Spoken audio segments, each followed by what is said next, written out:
Hey everybody, welcome to week 16 of our Effects on Violin series. We're talking about fuzz this week, and I knew from the minute that I started playing in this series that this was going to be a really fun week, and I was not wrong. In this series, we're hitting a different effect each week. We'll give you some information about that, what the parameters are, what it does, how it sounds, some of the different types of that effect, and then we will talk to artists most weeks who will tell you how they use that particular effect in their art. How do they use this as an artistic tool? And I knew that this week we were going to be talking to Rob Flax, who has a series on his YouTube channel called Fuzz Fiddle with Flax. Probably comes out on Fridays, and it's fun and fantastic and freaking awesome with all the alliteration. So, fuzz is one of those things that gets grouped in a lot with overdrive and distortion. We will talk about what some of the differences in these are, but they are all distortion effects.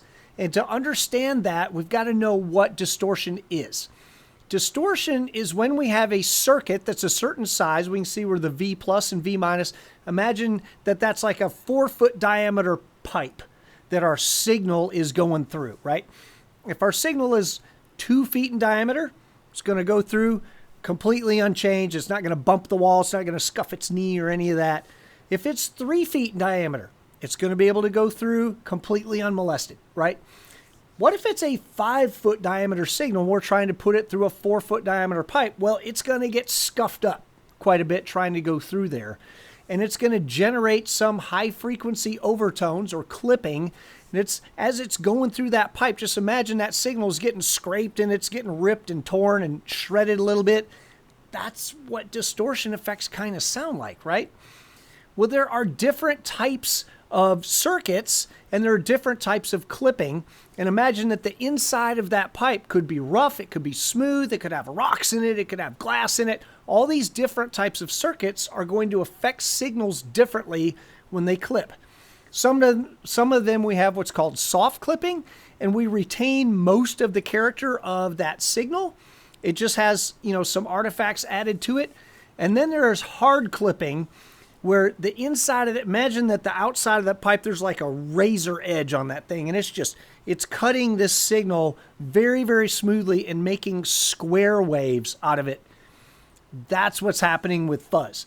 The distortion is so severe, it's essentially creating a square wave, and the high frequency overtones that are generated kind of become the dominant sound. The overtones are the thing that your ear hears even more than the original signal itself.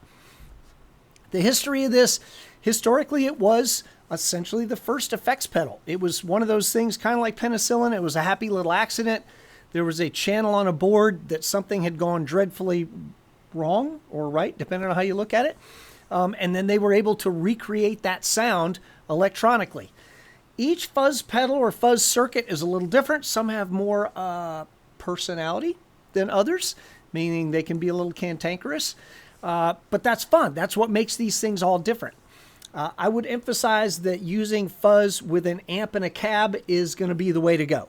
If you're just running violin, fuzz pedal out to the board, probably not ideal. So an amplifier and a cab or a simulator, either one of those two is going to be the way to go.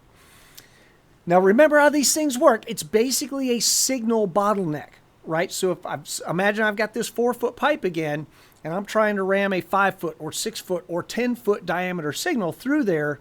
It is bottlenecking that thing, and it won't allow more than like that 4-foot diameter thing to go through.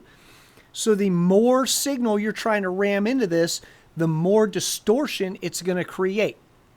If you've got, again, back to this 4-foot diameter pipe, if I'm running a 4-foot 1-inch diameter signal into there, it's going to clip the edges of that very, very hard because it's fuzz, but it's not removing a ton of stuff, which means it's not making a ton of overtones. It's going to be what we hear as a little bit cleaner.